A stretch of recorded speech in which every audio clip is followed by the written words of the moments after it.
I'm Chris from Mustang Restorations out in Dundee, Illinois, and I'm putting together another video for you guys, another how-to video. And I'm getting a lot of requests on what it is to check the charging system of an old Mustang. And there's some really neat tricks I've picked up over the years, and I'm going to show you what those tricks are. Number one, be very careful when you're working on these old cars. You got an engine that's going to be running here, you got electricity going through things. It's not rocket science, but there's still a certain element of care that you want to do to make sure you don't get yourself hurt. First things first, the easiest way to check to see whether the car is even charging is to disconnect the negative cable of the battery while it's running. Let me show you how that's done. Take a 1/2-inch wrench, loosen up the negative post while the car is running, being careful, disconnect it. If the engine continues to run like this one is, the charging system is certainly doing its job. You don't want to do that on newer cars. Newer cars have computers and all sorts of other garbage in there, and doing something like that, that little trick will probably hurt them.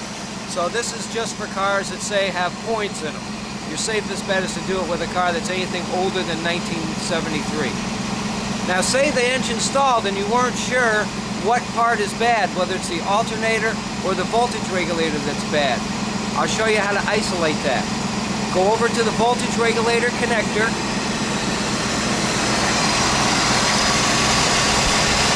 Disconnect the connector, which is this thing right here. Now what you'll want to do is you'll want to jump the first and the third wire. And what that'll do is that'll loop the electrical part of the system.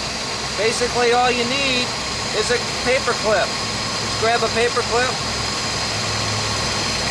stick it down in the first and the third, and you actually heard the engine kind of go down a little bit because the alternator is going into a full loop.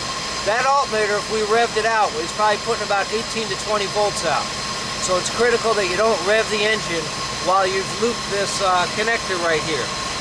Now if you disconnect the battery with this thing looped, and the engine doesn't stall, you know that your voltage regulator is bad. If the engine continues to stall with this thing looped like that, then chances are it's got a bad alternator.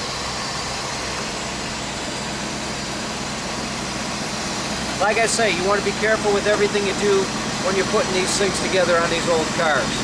Be real careful. Well, that's the easiest way to check to see whether you got a bad voltage regulator or a bad alternator on an old Mustang. I hope that helped you out. Make sure you check out most of my videos that I have posted on my website, mustangrestoration.net. Another website I got put together is mustangrestorationvideos.com. Check them out, and I got a lot of stuff going on YouTube. Till next time, keep sending in those how-to requests, and I'll do what I can to come through for you and tell you what the answers are to these things. Take it easy.